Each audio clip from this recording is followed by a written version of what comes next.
The state of Oklahoma just passed a bill that labels Hispanics as a threat to the state, and any Hispanic right now is fearing for their life. Hello, welcome back to our channel. Now, the recent legislation passed in Oklahoma has caused significant distress among the Hispanic community, as they are now unfairly labeled as a threat to the state. Under this bill, Hispanics could be held accountable for gang-related crimes and activities deemed threatening. Many Hispanics are expressing frustration and seeking to raise awareness in hopes of amending this discriminatory legislation. Moreover, questions arise about why is it only Hispanics that are targeted as threats when individuals from other racial backgrounds also engage in alarming behavior. Now, we've lined up some reaction videos from the Hispanic community so that we may be guided through these murky waters. If you're ready to have this conversation with us, please show your support by liking and subscribing to our channel. Now, let's get started. So this is horrible. A Republican lawmaker in Oklahoma introduced a bill to label Hispanics as... This is Bill HB 3133, which puts any member of a street gang or anybody who has gang-related activities as... Also puts any person who is of Hispanic descent living within the state of Oklahoma as a... Go and check this out. If you are Hispanic and are a Oklahoma, you will have your assets, your property, your vehicles, and your money taken from you. Do you understand this is the colonist playbook, right? They're calling Hispanic the same way they would call indigenous people savages as a way to justify stealing their land and their property from them. And after getting backlash for this bill, Humphrey responded with, "I apologize for using the word Hispanic, but I was not wrong. Again, these are Hispanic. Reality is they are Hispanic. There's nothing to be ashamed with." What are you talking about? There is no shame with being Hispanic at all. There should be shame with the kind of bills you're producing. And then you try to say, okay, I won't use the language Hispanic, but I'll use the language undocumented, blank, or something like that. You know, those two terms are not interchangeable, right? Not all Hispanic people are undocumented, and not all undocumented people are Hispanic. But just pay attention to this, because Republicans are now pushing to call any Hispanic person or any undocumented person a terrorist. Let's talk about Republicans J.J. Humphrey's incredibly rich bill. Reading this article's title and analyzing the verbiage of the bill, which you can pause to read, I can already infer what the defense for this outrageously racist bill is going to be. Let me fully get out of the way so you can pause to read. That's literally the entire bill. The way they're going to defend this is by saying that they are only calling Hispanic gang members, only the gang members. But you have to ask yourself, why Hispanic at all? Why not every gang member? But if you look at America's history, it's not that hard to decipher. Let's use the new Jim Crow for reference by Michelle Alexander, starting on page 255, but the part I really want to show you, page 256 and 257. For reference, the movement she's speaking of here is a movement against drunk driving. Media coverage of the movement peaked in 1988, when a drunk driver traveling the wrong way in Interstate 71 in Kentucky caused a head-on collision with a school bus. 27 people died and dozens more were injured in the ensuing fire. Drunk drivers are predominantly white and male. White comprised 78% of the arrests for this offense in 1990. With that in mind, I want to take you back to 256. At the close of the decade, drunk drivers were responsible for approximately 22,000 deaths annually, and they are generally charged with misdemeanors and typically receive sentences involving fines, license suspension, and community service. And that is why they only want to label Hispanic gang members as... They don't want to put a blanket statement that all gang members are, because they have a demographic they need to protect. And we all know which demographic that is. I'm pretty sure we're all aware of the level of insanity that is currently befalling the state of Oklahoma as they try to pass a bill that labels all Hispanic people. It's certainly not a state I'm going to plan on visiting on, because they seem to not like me. It is profoundly sad that there are Republicans who will try to gaslight you, being like, this is not what it means. He actually means this. It's not xenophobic. It's not this. When you look at the bill, it is racist, like across the board. Like, dog, there's no way you can defend this when it literally says it classifies Hispanic people as this, no matter where they're from. This bill making... Shalom, shalom, Israel, coming back at you with another lesson. Lord willing, this is edifying. First off, giving all praise, all honor, all glories to Yahweh, Bahashim, Yahweh Shai, Bahashim, Rukakwadash. Double honors to the apostles and the elders of Great Millstone, and all the teachers out there pushing this word in truth with truth and sincerity, especially now, risking your lives to do so. May you be the elect. Shalom to all the Akim and Akwath out there listening and learning. You Israelites, so-called Negroes, Hispanic, Native, and Seminole Indians, who are the true children of Israel, as well as you speckled bird, Israelite foreigners, the Israelites that look like, act like, and take on the customs of all these heathen nations. So to you, I say Shalom. This lesson is brought to you by the Spirit and the power of Yahweh, by Hashem Yahweh Shai. Yahweh being the true name of our Father, the God of the Bible, the God of the Israelites, by Hashem meaning in the name, and Yahweh Shai being the only begotten Son of Yahweh, who the world ignorantly calls by the name of JC. All right, this lesson is going to go into, as you saw with the video, all right, how they're trying to label, so-called Hispanics, all right, the T word as they were using, all right, which ironically, the oldest T group in America is the so-called KKK, all right, but we see that they're not in trouble like other men, all right, they still roam about, they still cause terror, all right, they still have a bad taste in brown people's mouths, so to say, all right, but now, all right, since this word has been going out and been going out heavy as all hell, man, through the four corners of the earth, is causing a lot of panic. It's causing a lot of strife in the world, man. All right, because this word is cutting through. All right, and they're seeing that calling on the names of Yahweh and Yahweh Shai, that's been making a difference in the earth, especially to Esau, all right, the self-proclaimed white man. Through the word of Yahweh Shem Yahweh Shai, all right, speaking through the prophets. That name JC, ain't nothing ever happened with that name. Why? Because it's not a real name. All right. But ever since we've been calling on Yahweh Shai, all right, and this word's been getting out through the internet, all right, since like 2007, all right, and everybody's waking up to know who the Israelites are, right, the Negroes, Hispanic, Native, and Seminole Indians. Things have been happening, all right, and now Esau like, oh shit, they know what's going on, they know who they are. We feel the change. So what are they gonna do? They're gonna do a what they call a gradualism, all right? Doing things on a slow scale, all right, to make it seem normal unto people. Because if they did it all at once, then people would catch on, and there'd be a whole lot more resistance versus giving in to what they do, all right? Because remember, they're subtle, all right? They're very subtle on how they do things. They're very cunning how they work. All right, they're wicked like that. They know how to seduce. All right, but nonetheless, all right, they're right now making it to where the so-called Hispanics are the problem, right? But really, the brown people in general that are speaking about Yahweh Shai are the problem, and they know it. We know it. We're not ignorant of their devices. We're not ignorant of how they go about things. We know this is the time of persecution. All right, so nonetheless. All right, this lesson is called calling Hispanics, and I use the term rebel because that's another word for the T word that they were using. All right, and Esau been fucking with my page, all right, for saying certain things. So, calling Hispanics rebels is only a prelude to the real matter to round up Jakes, right, the Israelites, Negroes, Hispanic, Native, and Seminole Indians as a whole for persecutions, and we already know this. We already understand that. All right, but they can't necessarily come out to us at one time like that, because then it's gonna look bad on their part. So they're gonna find something that's a problem that they created, right? Because they make order out of chaos. They make a problem, they put it to the test, they have a solution for it, and then they implement it. So in this case, they got all these immigrants coming up,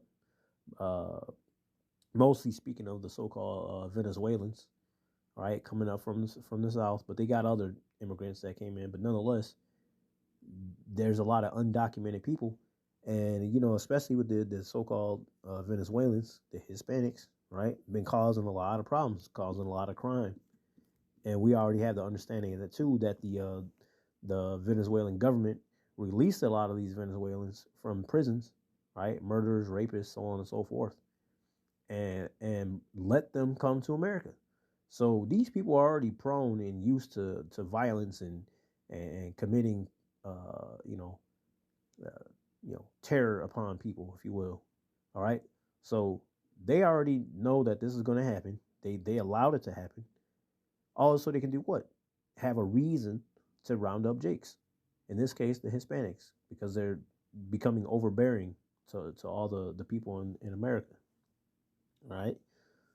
So here we go. We're just going to get into the lesson. Speaking on, I mean, you saw the video, the summary of what's going on. All right. This is Luke 6:22. It says, "Blessed are ye when men shall hate you, and when they shall separate you from their company." Especially when you come into the truth, right? Because light has no fellowship with darkness, right? When you come into this truth, this light, right? The people of the world, they no longer see you as the person that they once knew.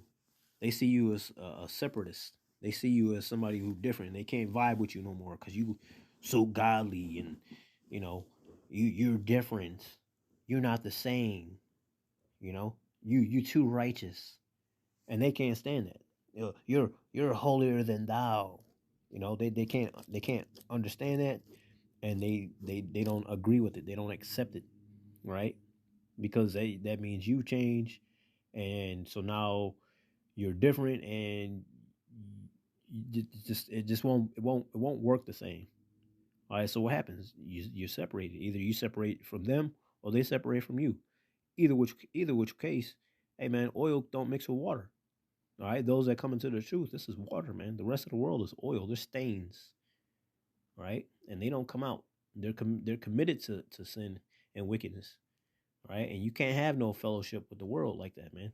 Those that are friends of the world are enemies with the Most High. All right. He pulled us out of the world. He separated us, Kodash. He separated us from the people of the world. All right. So again, Luke 6:22, it says, "Blessed are ye when men shall hate you, and when they shall separate you from their company, and shall reproach you, and cast out your name as evil for the Son of Man's sake." Who is the Son of Man? Yahushua. Okay. And that's a good thing if they do this. All right. That means you're doing it right. That means you're truly parting ways with the world. You're parting ways with your old man, right? And the company it kept, okay? And you're making way with a new fellowship with Yahweh Shai and the men of the Lord, all right? Those that are in company of righteousness. Because again, you can't sit at the cup the table with Yahweh Shai and the cup of devils, or drink from the cup of devils. You can't sit at the same table as Yahweh Shai and the same table as the people of the world, man. You got to separate, right? Now, with that being said, of course, you still go to work. You still deal with the people in the world as you must, all right? But that should not be your company. That should not be your go-to. That should not be your who you constantly breaking bread with, all right? This is Matthew 24:9. It says, "Then shall they deliver you up to be afflicted, and shall kill you." Because this is going to be this is a time of persecution, man.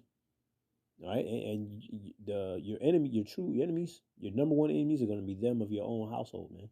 Why? Because they know you best. They know that you come in the house and read and talk about the Lord all the time. They know you sitting there watching lessons and making lessons and constantly reading and going out to camp and going to class and being in fellowship with the brothers. They know this, and that they're jealous of this because they don't see that type of love that you give to that, to the body, to the brotherhood, versus them, and they're jealous of that. Man, you used to give me all kind of love, you got into the truth, and now you different. You don't even love me the same. They're jealous. They have an envy towards you. All right, so it says they shall deliver you up to be afflicted and shall kill you, because that's going to happen. There's gonna be some martyrs in the truth. So be it, man.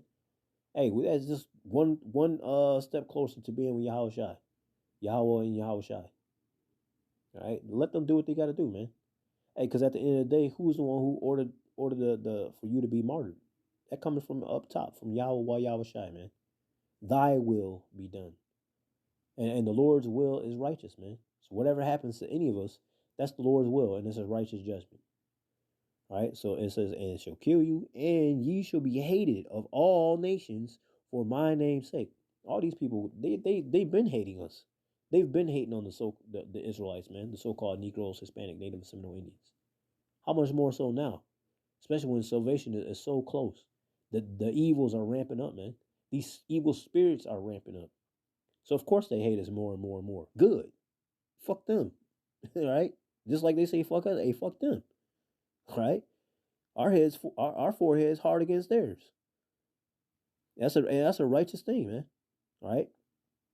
And with that being said, you know, it's going to be known, like the scriptures say, a tree is known by its fruit, man. People are going to know who's really running with Yahweh Shai versus who's just people in the world, or those that were in the truth and like a dog falling back in his vomit, they return back to the world, man. Right? Return back into the vomit. There ain't shit to go back to. But the Lord saw it fit that they weren't fit to keep hold of the plow. Right? He put them back into the world. He had them for a time. All right, he let them talk the word for a little bit. All right, he used them for his purpose, and he can spit you right back out. And that's what's scary about dealing with Yahweh Shai, man. You don't know where you fit in. That's why you should have a healthy fear towards Yahweh Shai. That's why you should be doing this work with truth and sincerity. Okay? Because you just don't know. He can have you here for a moment, and then you out. And that's a scary thought, man. Okay? But he knows whose is his, and he know who isn't. He know who is good fish, and he know who's bad fish. And he's going to cast the bad fish out. He's going to keep the good fish.